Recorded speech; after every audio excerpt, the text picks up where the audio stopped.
can view the virtual tour. So this is, it has its own kitchen and it has 4 bedrooms. This is just a short walk to Bandura East. This is on Bandura West campus. The room is quite small, but you get your own, I think it's shared bathroom between you and your mate next door. So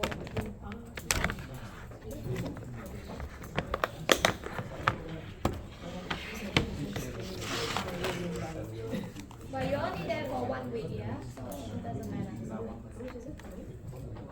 Let's see how much. Oh, wait list only. 217 per week. Wow. Which is not bad. I mean, 217. If you go for a hotel, it is about $100 per night, yeah? Isn't it? Yes. So I don't know about this one. It's on its wait list also. Melbourne is not Melbourne. Australia is having housing crisis. So demand is more than supply. Topic 1.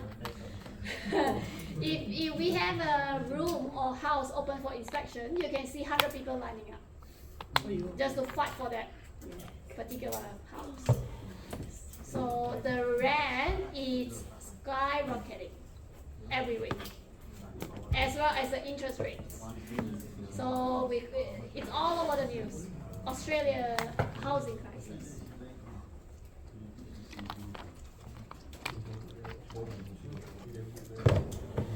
So it's very difficult to find a house or a room to rent.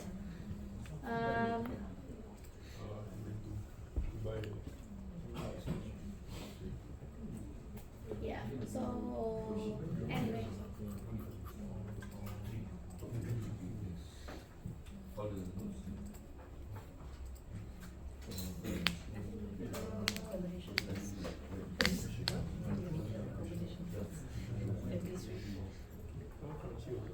Oh, the projector is fixed. At least it doesn't cut off my slides. So your friend said that yesterday's class was not recorded. Yes, isn't. I don't know what happened. I don't know what I need to press. I assume that it's automatic or automatically scheduled.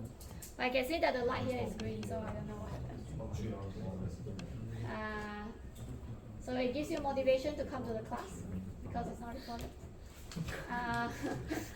Topic 4, let us go to piping, yeah? Piping. Okay, so as a mechanical engineer, you may require to design piping system. The purpose of designing piping is to deliver fluid to the locations where it's needed. So example, you're delivering water for industrial, commercial, domestic use, wastewater removal, stormwater drainage, deliver compressed air in factories, deliver hot water, chill water for building heating and cooling. Commercial pipes, so there are different types. Galvanized iron pipe, cast iron, black iron, and so on and so forth. So you need to know the advantages and disadvantages of having this sort of different types of pipes when you use these different types of pipes. So how do you join when you have pipes? You need to join them. Yeah? How do you join them? There are a few ways you can join. One is threaded joint. So this type of joint is detachable. It's easily removed, clean it, maintain it. If there's a blockage, you can remove it easily, clean it and put it back. But this sort of the threaded joint is normally for low temperature areas and low pressure flow. Because if the pressure flowing through the pipe is high, it will decompress the joint. So for high compression or high pressure flow, we normally will avoid threaded joints. So we go with welded joints. And what type of joint do you use for your receiver? How do you put the receiver body and the head together? Sorry? Welded. Welded, yeah. Yeah, it's welded. Yeah, so you weld it. So welded joints is fixed, no maintenance required. And then we also have flange joints, good for high pressure flows, for large diameter pipes. You also use flange joint to close the inspection hole in your project. So you have a cover plate, you have a flange on the other side, you have gasket and things like that, and you when you have fluid flowing through the pipe, what happens? You have pressure drop. Remember fluid dynamics? Some of you may have taken the bridging modules. Yeah, so if you took the bridging modules before starting this program, then fluid dynamics is one of the bridging modules. So when you have pressure or fluid passing through the pipe, you have friction between the fluid and the wall, the internal wall of the pipe. You have friction between the adjacent layers of the fluid itself. And obviously your fluid will pass through pipe fittings, pumps, bands, components and things like that. That will also introduce some friction loss. If the pipe is not horizontal, there is a change in elevation, then there will also be pressure loss. So when there is a fluid passing through the pipe, you will have pressure drop across the pipe due to these following reasons. So this Darcy-Weisbach equation, it's a very famous equation. It is pressure drop equals F. F is a friction factor times the length divided by the internal diameter times the rho, the density of the fluid, velocity to the power of 2 divided by 2. Right? Remember Reynolds number, Moody chart. So you need to first find out the Reynolds number, and then you use the Moody chart to work out the friction factor, or also called Darcy-Weisbach resistance coefficient. So remember this equation, Moody chart. And so you probably know how to read the Moody chart. Over here on the right hand side vertical axis, you have relative roughness. Relative roughness is the effective roughness divided by internal diameter. Effective roughness is dependent on the type of materials of the pipe. So you need to know this, yeah? You can memorize it or note it down somewhere. If it's a commercially smooth brass, copper, plastic pipe, it is 1.52 microns. This is microns. If it's steel, 46. Galvanized iron, 152. Cast iron, 259. So you need to remember this. Moody chart will be given if there's a question on this topic. But you need to know the different effective roughness. Relative roughness here. Over here is the Reynolds number. Do you remember the equation for Reynolds number?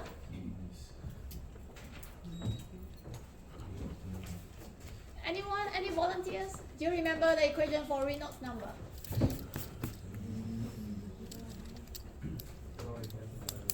No? Rho VD divided by mu, yeah? Mu is a dynamic viscosity. Yes. So, yeah, so you should be able to read that Moody chart. We can do one question together. Okay, so that's that. Rho VD on mu.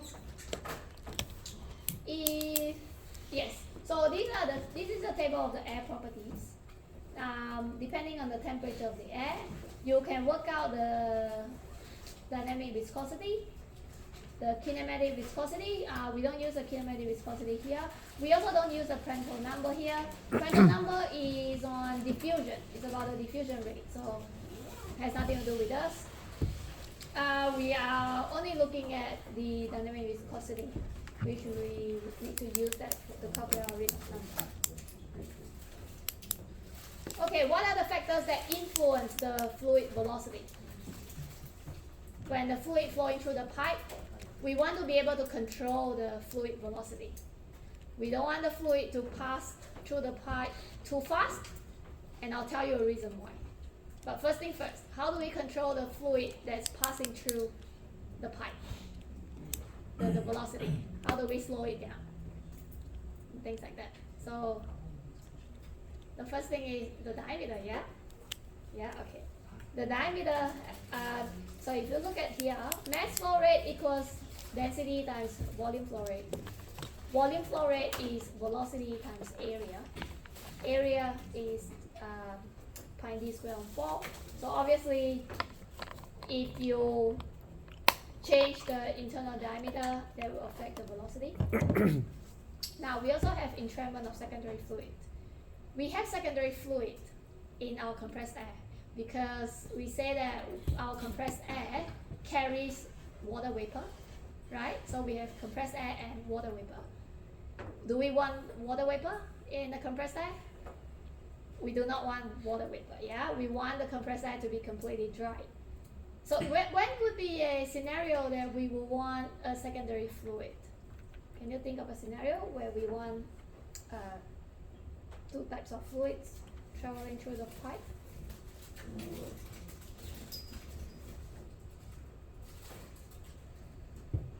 How about in a refrigerated system? In a refrigerated system, you want refrigerant and oil. Oil is for lubrication purposes, yeah? So you want refrigerant and oil through the pipes. So here we have compressed air and water vapor, and we want to remove the water vapor or the moisture. So we need to be able to control the velocity of the compressed air in the pipes. And we need to incorporate different types of drainage system to remove the secondary fluid. Now, if you have horizontal pipe, and normally we have something like that, horizontal pipe, poorly designed pipe, over time you will have condensate build up inside the pipe. Yeah. The condensate will form slugs, so those solid particles. Correct? Where if the air flowing through the pipe is very fast, it will carry the slugs and it will hit the components of the pipe. Could be a pump, could be the equipment, and things like that, and damaging the equipment in the process. So we want to slow down the velocity. We don't want the air to flow through too fast. We want to ensure that the air is going slower so that it doesn't pick up the slugs or it doesn't pick up the condensate. So for compressed air system, suggested by the British Compressed Air Society, that the velocity cannot exceed 6 meters per second, yeah, to avoid carryover the condensate. But if your pipe is a short pipe, say less than 15 meters, I think the standard says the velocity can go up to 15 meters per second. Yeah. So instead of having completely horizontal pipe, what you can do is that you can slope the pipe slightly downwards so that the condensate will be removed by gravity, yeah, with the help of gravity. If you slope the pipe downwards, it will be removed by the gravity. The recommended minimum fall for compressed air line is 1 in 100. This is a slope, or 1 in 120. This is all in your learning textbook. So another way you can do is introduce drain teeth at regular intervals. So you can separate the condensate from the air. The recommended maximum spacing between the water separation devices is 30 meters. So here air will pass through, but the water will go into the drain. So if you have a drain T, you need to make sure that the drain T or the diameter of the drain T cannot be smaller than the diameter of the pipe. If it's smaller than the diameter of the pipe, the main pipe, then the air or the water will not drain efficiently. So the branch should not be smaller than the main pipe.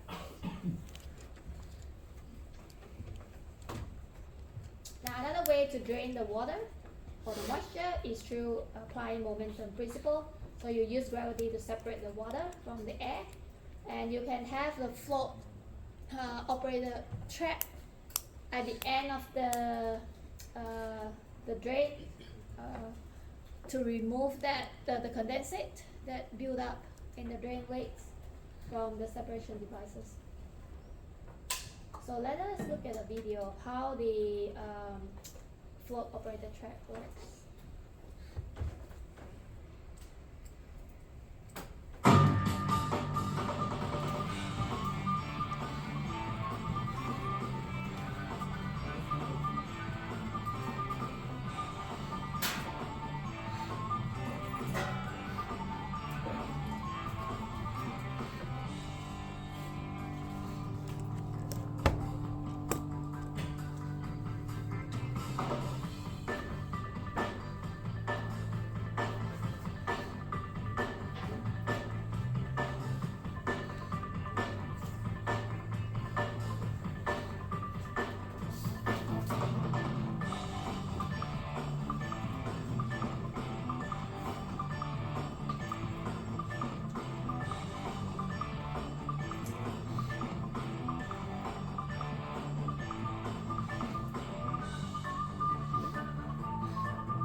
So you can see over here, these bubbles, those are air. So the air will go back to the vessel, or the device, or the equipment. The water will, go through the drain. So this is a ball float auto drain.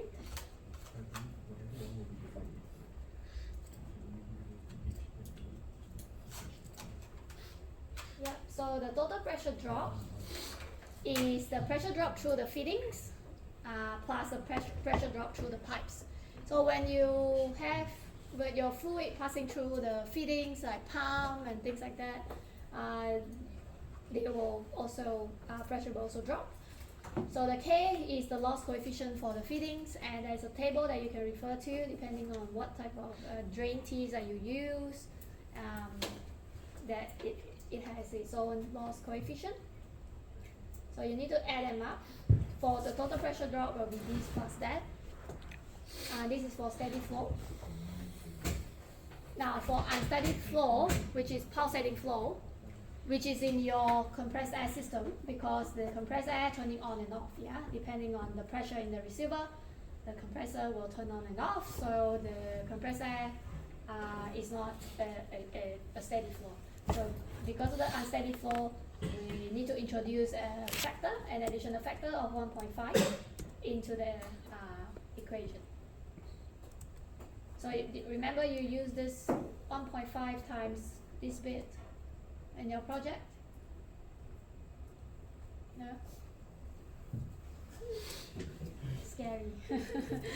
So yes, so this is how you calculated the total pressure drop. By introducing 1.5 because of the unsteady effect. Okay, so loss coefficient for fittings.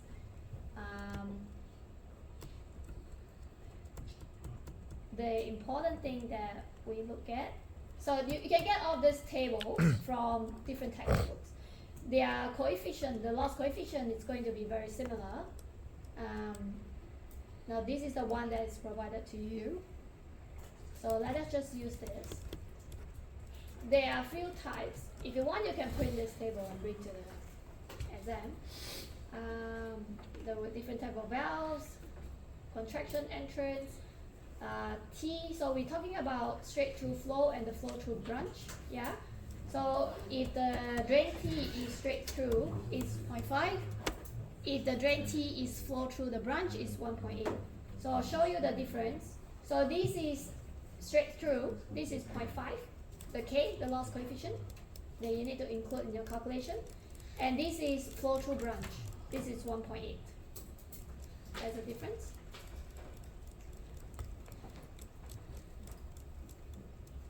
And yeah, quick summary.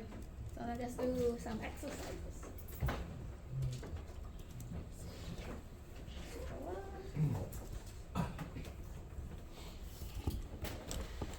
Any question up to here before we do some brain exercise?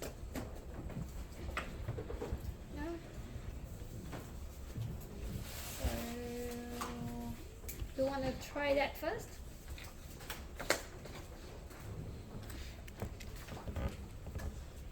I give you 5 minutes or 10 minutes to try it yourself.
Can you try it?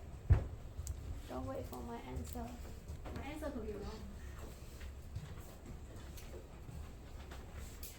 So there's a comma, there's a dash, and the distance on the side going from which you reach to pipe water, and the rate of 70 liters per second. So this is volume flow rate, but you need velocity in your pressure drop. That's the equation. So you need to convert volume flow rate to velocity. Yeah. The pipe distance from the dam to the paddy field is 600. So this is the length. The elevation of the dam surface is 30. Atmospheric pressure is the same. The pipe he's proposing to use is smooth plastic. There will be no pump. Then we need to find the minimum possible diameter. The friction losses of the various fittings, so assume there are different types of fittings throughout the pipe that they did not tell us about, but that will add up the total length to 640, because you need to add additional 40 meter equivalent length to the pipe run.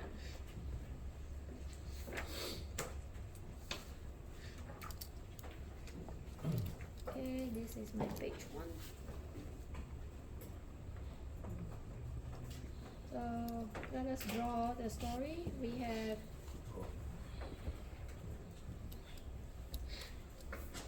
the dam. You need to pipe water to the paddy field. The length is 600. But you need to add additional 40 meter to the length.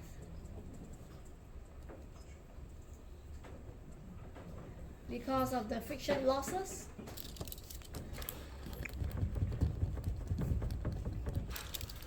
Due to various fittings.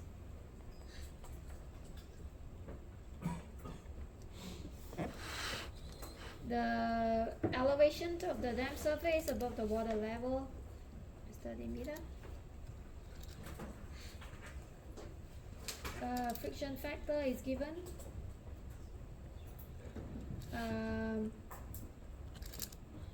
What else that we need? Density of the water is given.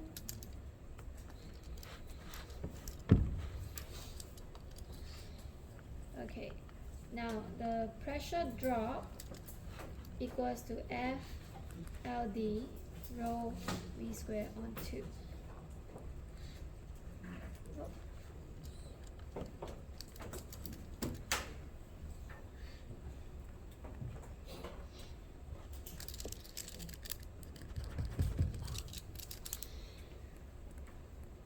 And what is the total pressure drop? That will be equivalent to the rho GH, right? Because of the difference in the height.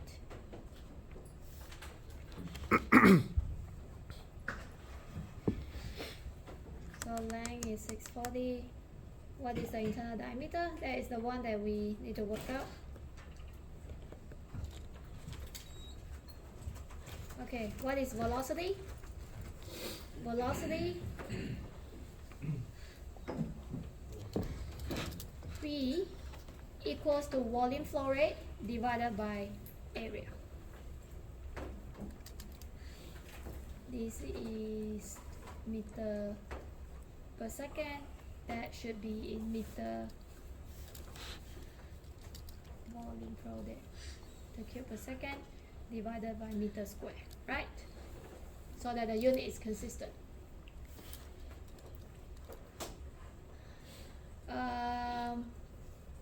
What is the volume flow rate? The volume flow rate is, you need to pipe water at a rate of 70 liters per second. So we need to convert that to meter cube per second. That will be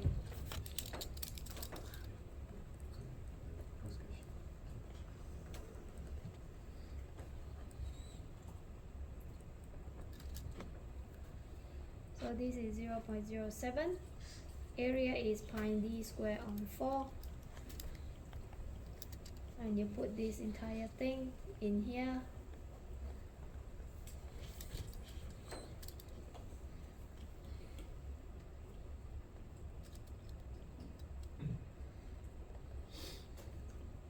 I move the half out of the equation, and then I have rho GH. The gravitational is 10. So one equation, one unknown. You need to work out the diameter.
see if you can get the same answer.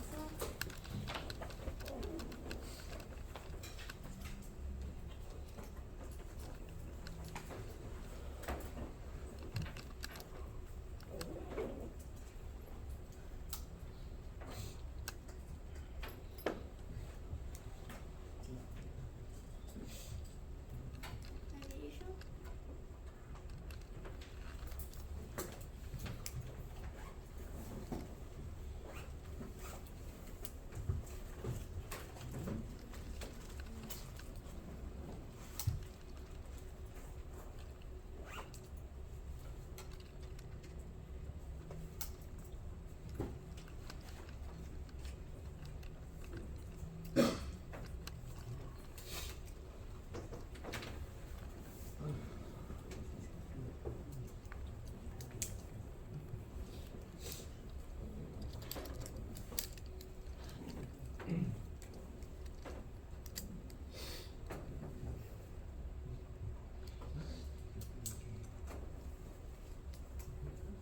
Did everyone get it?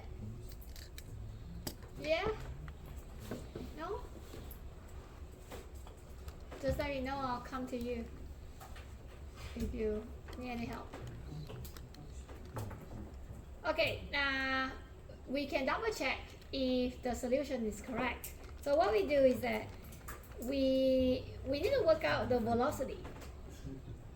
So if diameter is 0.1615, then the velocity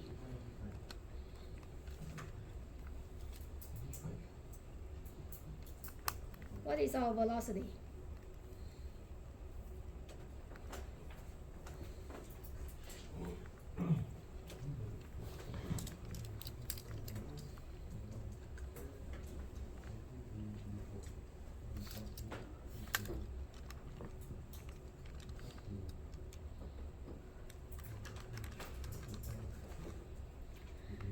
Okay, let us work backwards and see if we can get the friction factor. Just to practice on to use the Moody chart. So,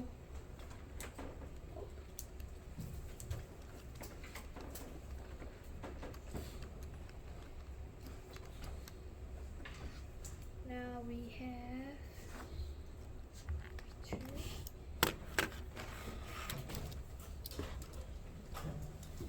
So we want to work out the Reynolds number. We have rho VD on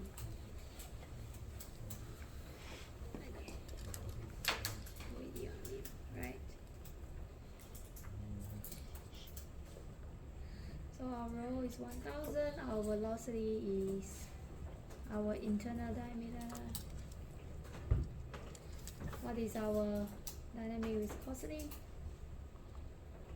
Dynamic viscosity is 0.001. It's given in the question. So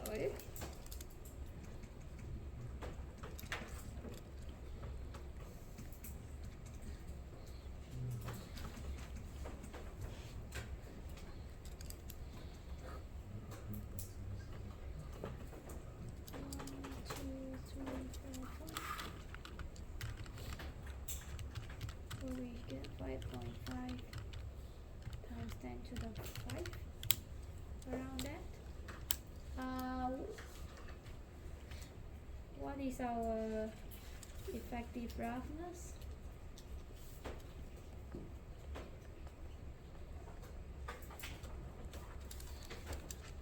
So let us go back to the question. The diameter is made of smooth plastic. So where is our volume chart?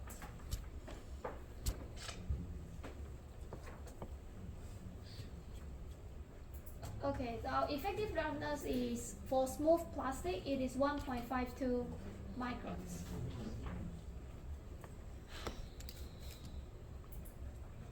Okay? 1.52. Diameter is, so relative roughness, this is meter, that is micron, so you need to convert it to, so that the units are consistent.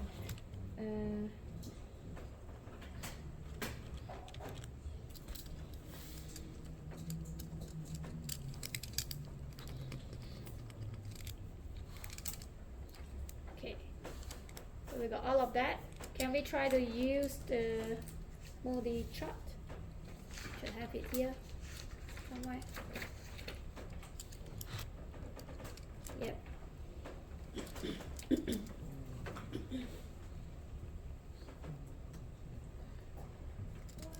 2, 3, 4, 5.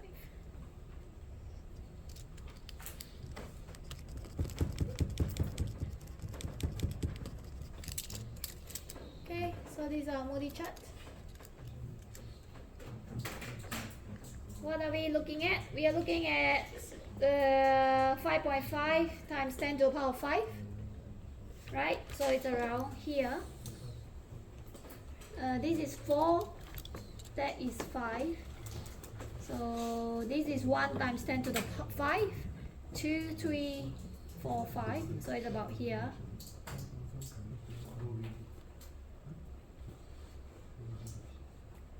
Roughly. This is 1 times 10 to the power minus 5. Right.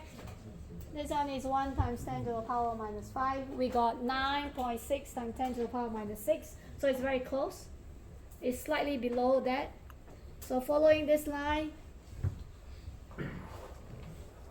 and our Reynolds number is 5.5 times 10 to the 5. So move that over here, you get about 0.013, which is the value that's given to you. Maybe it's very blurry. Let me switch over to, I think this is clear.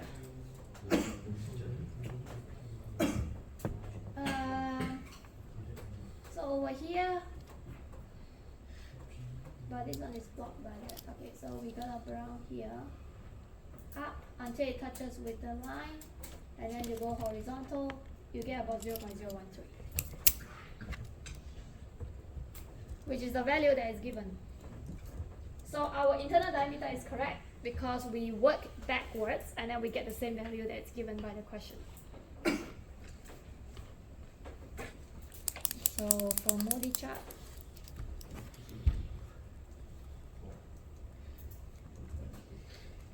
factor is around.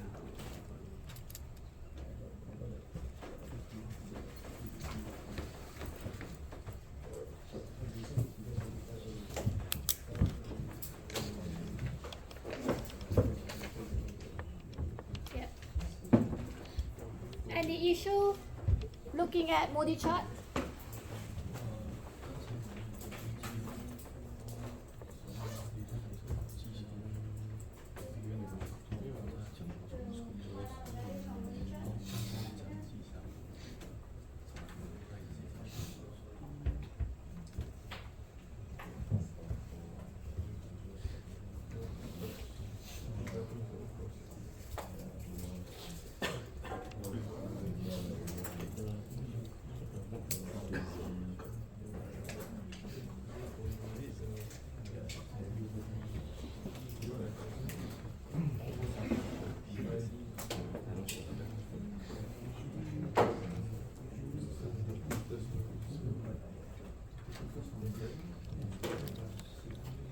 now if you're done, can you proceed to the second question?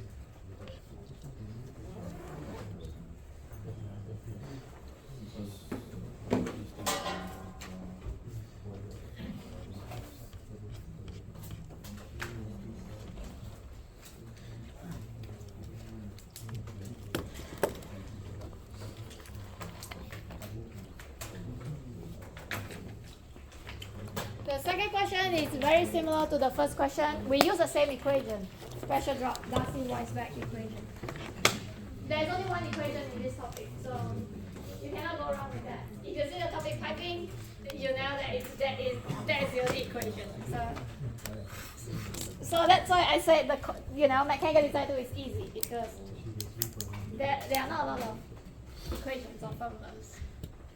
apart from the ones in the standards, but we mostly do not use that, like most of them in the exam. So one equation, one topic, you cannot go wrong with that. And same thing here.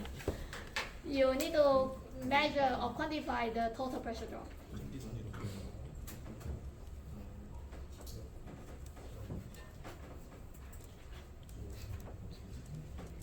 And I believe the coefficient of pipe fittings given, properties of air given.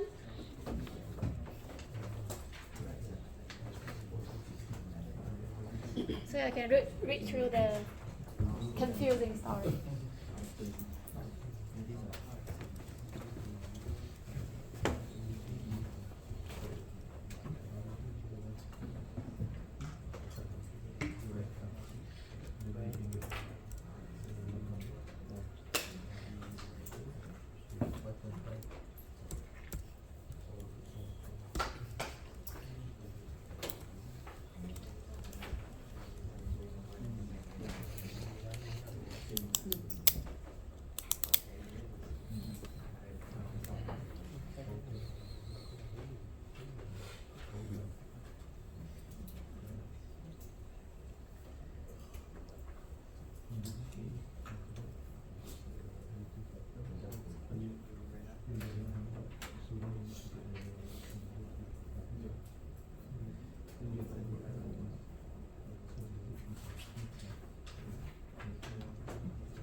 So there's excessive icing observed at the exhaust of tubes in workshop B, reported by technicians. After a detailed assessment, it's due to the poor water drainage. The pipes are also rusty. So you are the design engineer and you were asked to optimize the piping section from workshop A to B. The workshops are 50 meters apart. After much deliberation, you decided to install 2 straight-through drain tees in the new piping.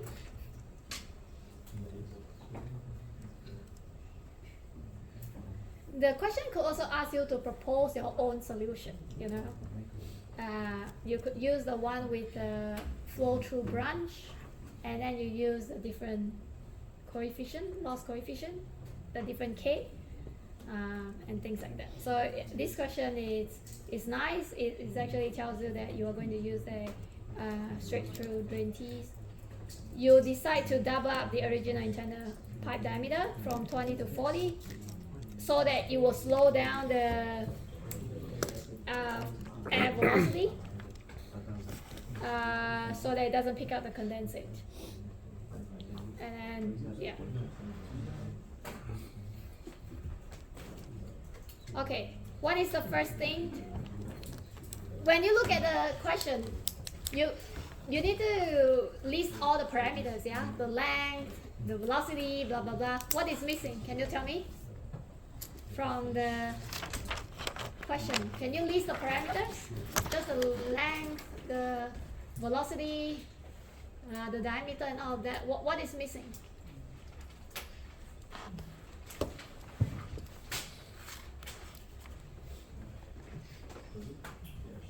What is missing? Over here. Are you guys from different classes or you sit separately? You're not friends with them? Different intake, right? So what is missing? Okay, K value. K value is given. Let's go to the next page. What is missing?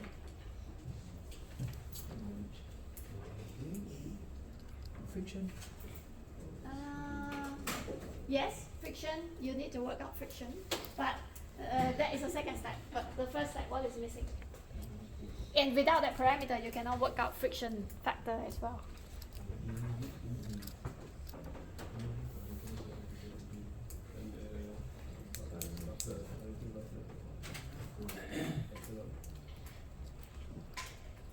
the density is missing. Did you notice? What is the density? The density of compressed air is missing, isn't it? Without density, you cannot work out the friction factor. So you are right, your friend is correct. Friction factor is missing, but that is the second step. The first step is the density. So how do we work out the density? The table given below. No, that table is not compressed air table. That is the properties of air at 1 atmospheric pressure. So the density of the compressed air, if you remember the perfect gas law, ideal gas law, PV and RT, right? Perfect gas law. So pressure times velocity equals mass times the gas constant times the temperature. Mass is also density times the volume. So volume cancels off. We got pressure divided by, and you got density. This is the same equation that you use for your project to work out the density of compressed air. I'm pretty sure.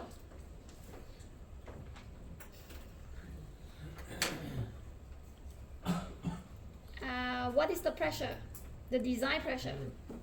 The pressure of compressed air is maintained at 600 kilopascal gauge. But if you understand the perfect gas law equation, this pressure is absolute. So we need to add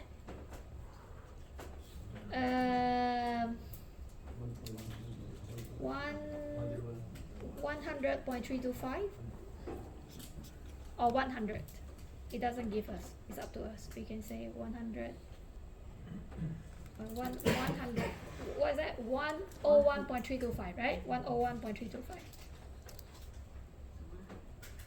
Is that 100? 101, right? 101, yeah? 101. Okay, the gas constant is 287.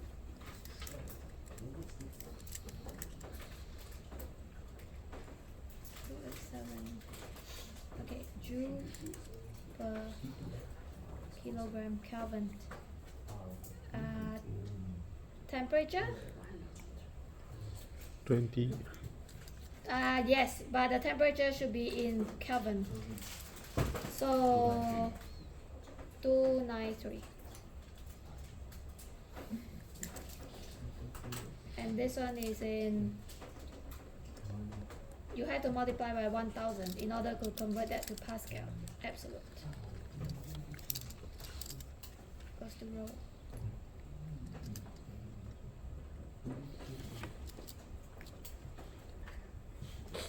So joule is Newton meter. Kelvin can get cancelled off. Pascal is stress.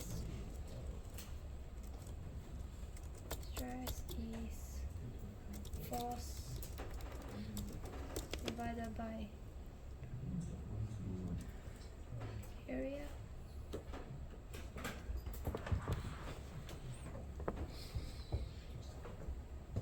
I'm just working out the units. So joule is Newton meter. So we just want to make sure that the units are consistent. So KK get cancelled off. And we got Newton meter, Newton per meter square divided by Newton meter. So there will be times 1 on Newton meter, and you will end up with kg per meter cube. Oh. So what is my density? 600 plus 101.325 times 1000 divided by 287. 8.34.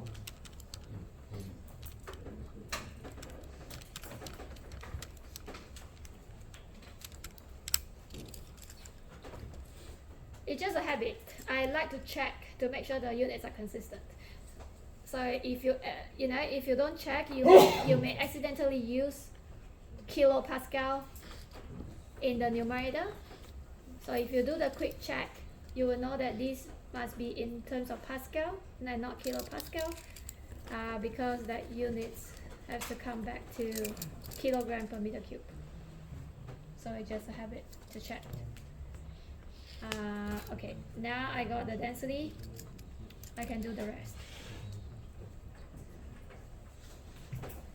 I write it here. Total pressure drop is F L on D rho V square on 2. And then I also have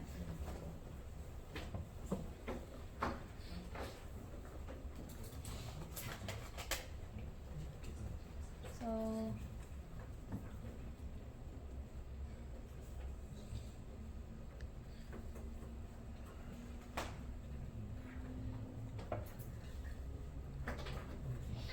next thing is to work out friction factor, right? So Reynolds number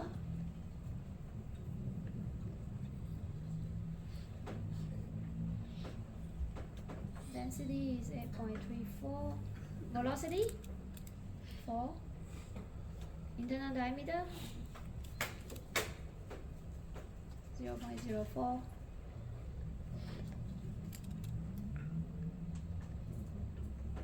dynamic viscosity. So dynamic viscosity is from the properties of air.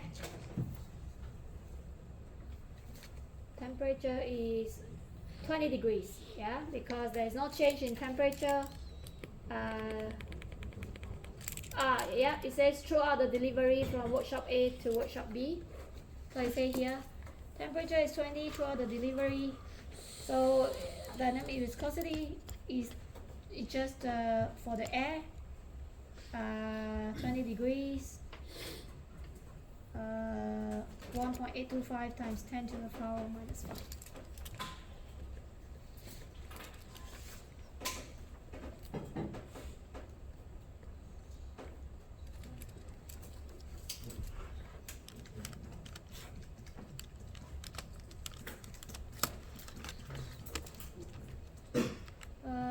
So what do we get? 7.3 times 10 to the 4. Okay.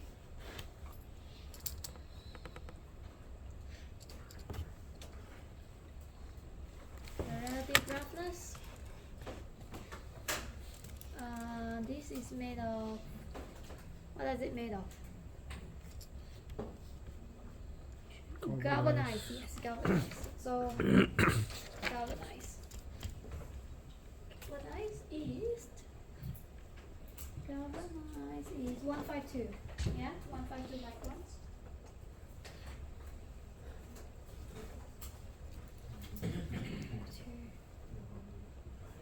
Diameter is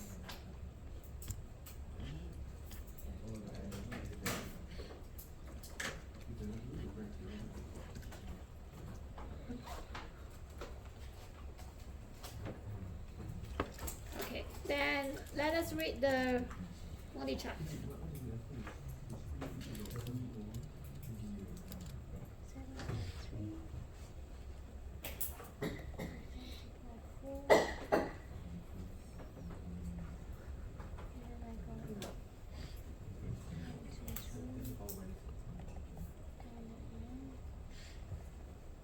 Okay, I turn this on, you read it and you let me know.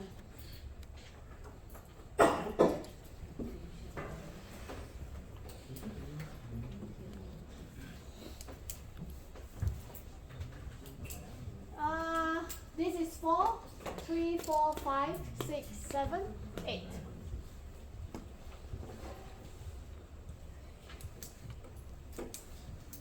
Let me know the friction factor.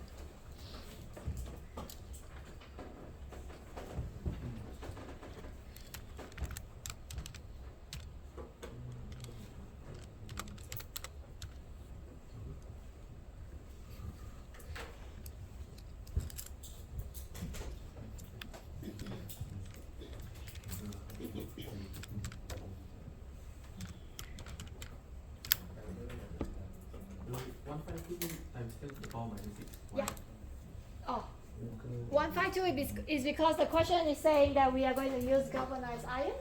So 152 microns.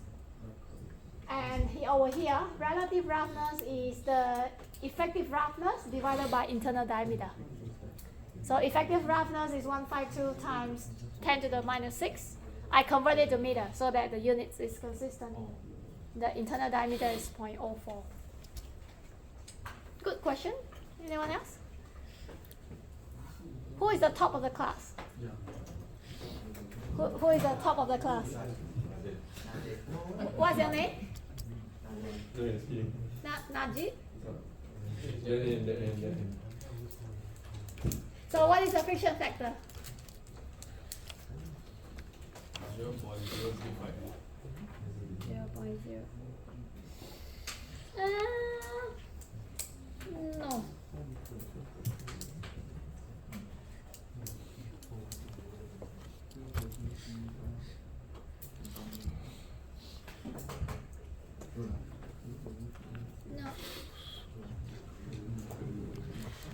0.025. Close. I get 0.029. So we have 3.8 times 10 to the minus 3, yeah? So it's slightly below 0.004, right? So following that curve, and we have, what's that, 7.3? 7.3 times 10 to the 4. 2, 3, 4, 5, 6, 7, around here. This is probably not a good volume chart. So, all the way to 0.004, I get about 0.028 or 0.029.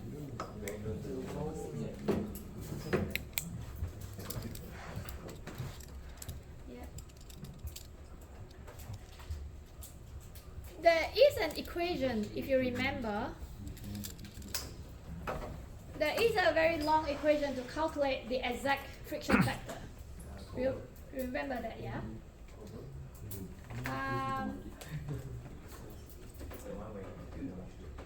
Formula to calculate friction factor. The formula is very long. Not very long, but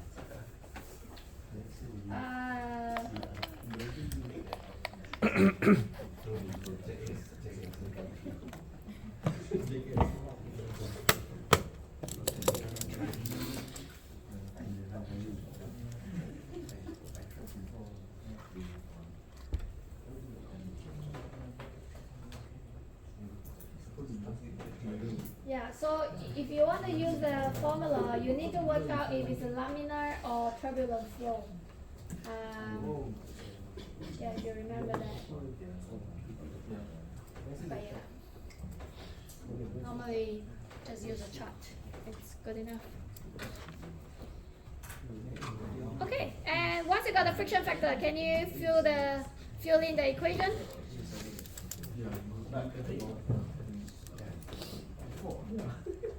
Fill in the equation.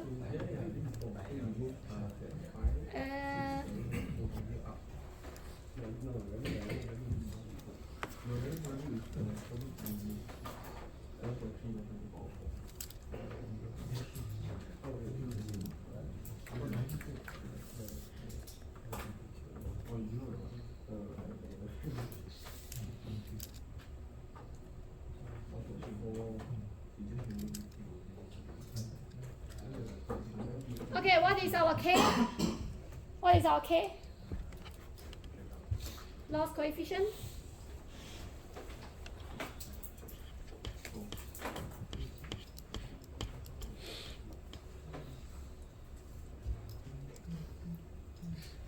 What is our loss coefficient? I'm using that total pressure drop equation. What is the K?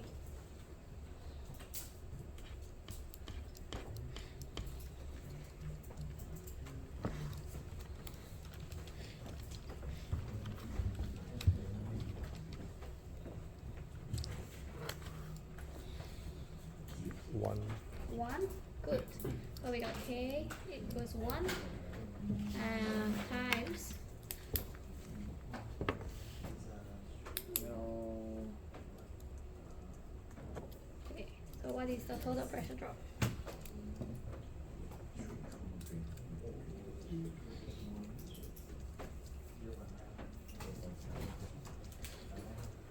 Is 0.5 times 2 because there are 2 drain tees.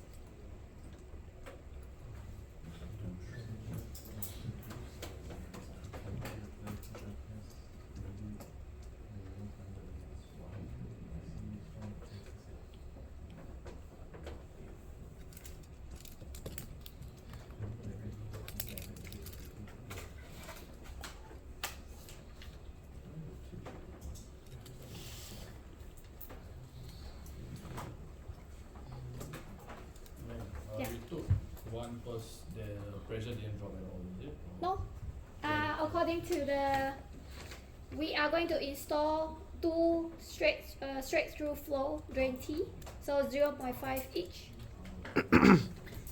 So K is the loss coefficient.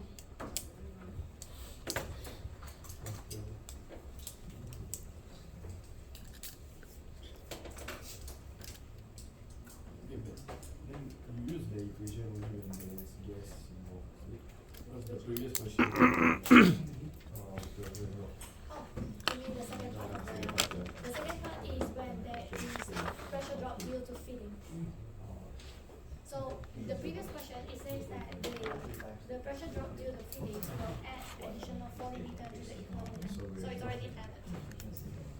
Good question here. The pressure drop due to feedings, it can be in terms of pressure drop, it can be in terms of length. So like the previous question, it says to add 40 meters equivalent length into the original length. That is actually how they calculate the total, the pressure drop due to feedings in terms of length.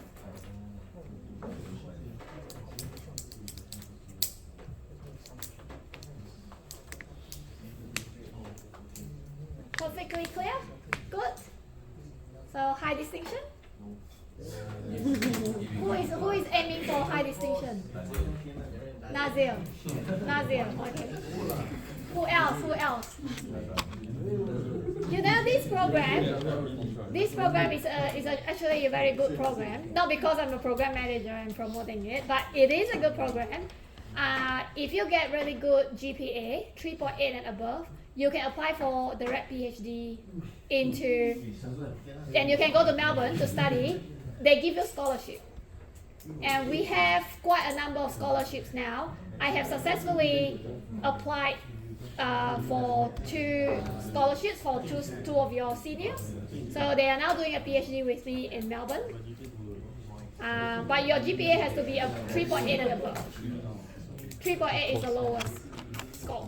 So it's not just, finishing the degree and that's it. There are good opportunities waiting for you in Melbourne. And this program is also provisionally accredited by Engineers Australia. So once you complete your program, you can apply for accreditation. It's recognized. What it means is that it's recognized. They have something called migration skill assessment.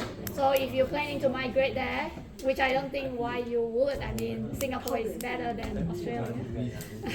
Apart from the weather, everything here is a lot better than in Australia.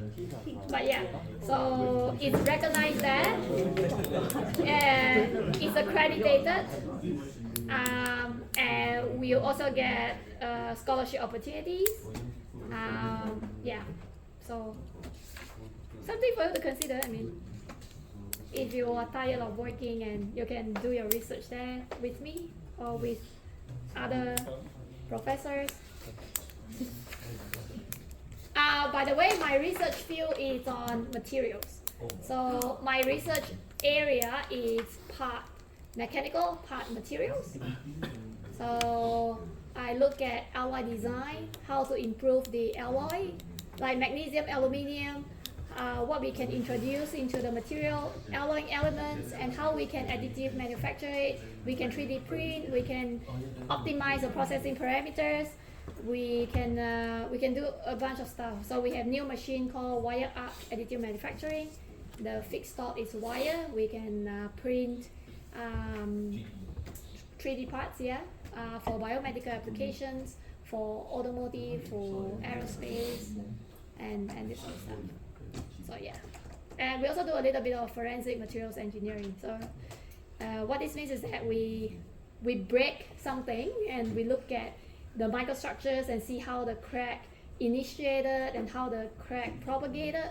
Is that through the grain boundaries or through the whatnot? So we try to see how it actually fails. So I call that forensic materials engineering. I want to figure out how it fails. Yeah. So that is. I think that's interesting. Because that's what I do. But yeah.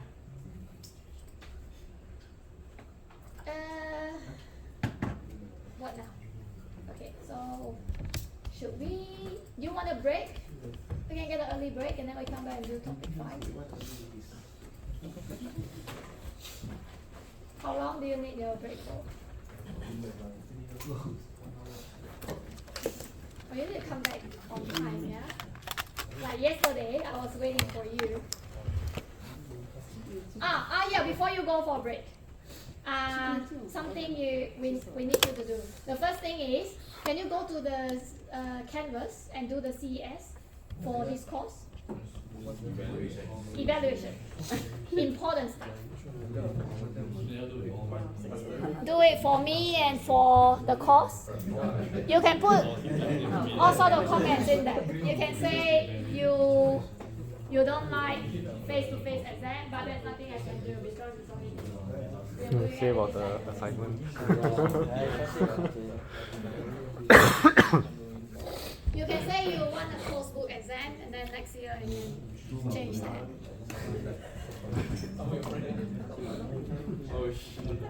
Just go to Canvas.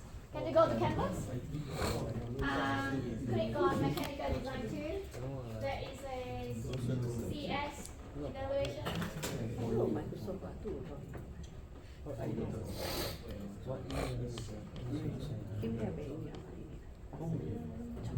Canvas dashboard.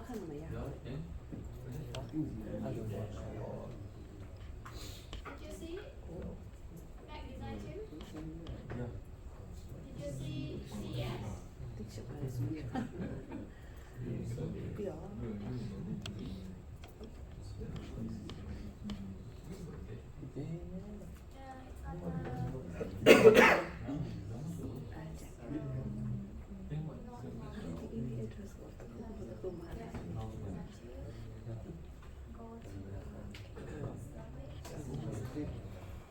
So it's student survey. So you go to the dashboard. Student survey, did you find it? Student survey.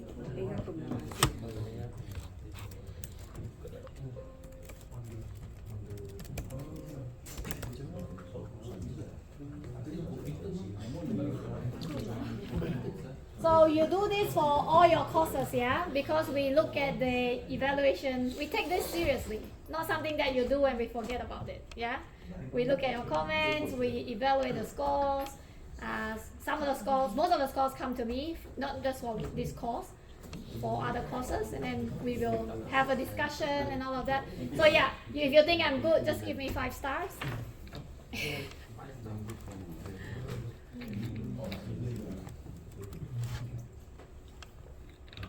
You have a separate one for the cup one, isn't it? Yeah, so you also do that for cup one.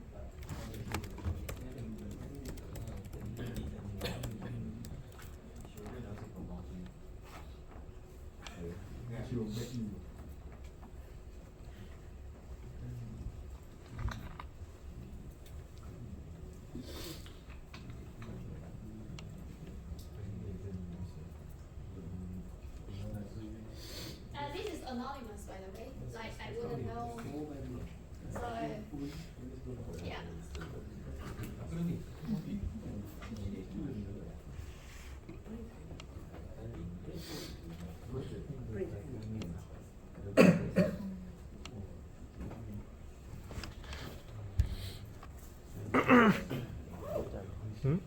This is my computer.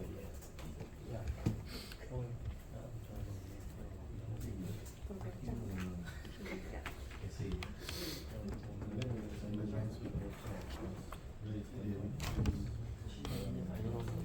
It's not me.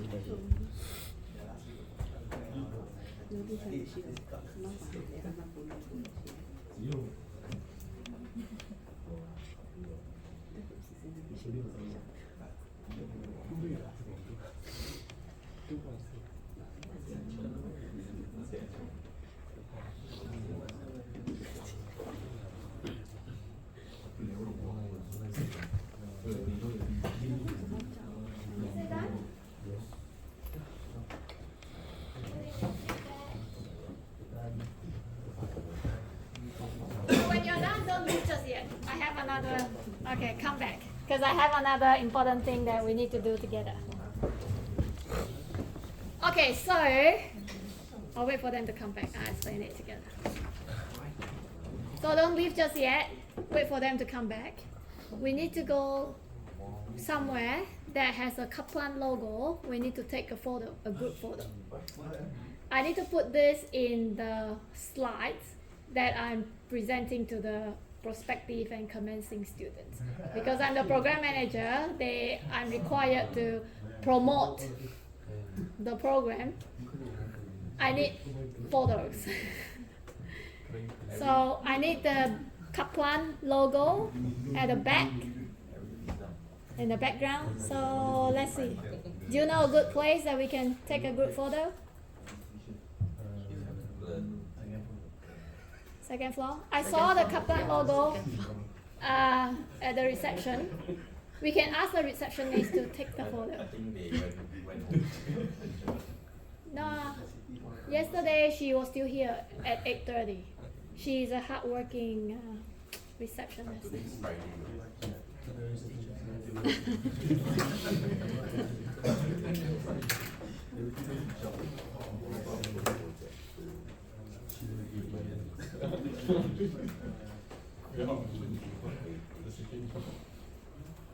And I'll put the photo on Canvas as well, so you can download. So yes.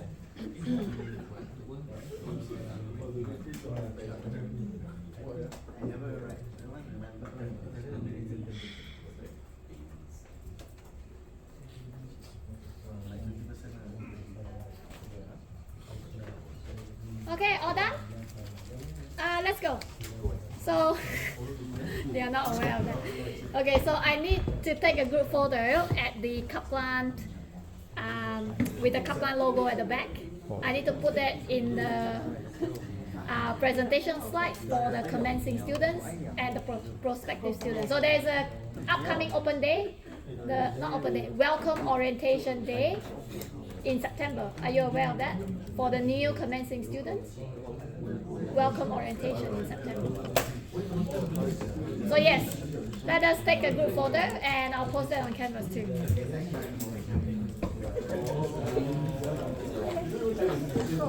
Okay, let's go.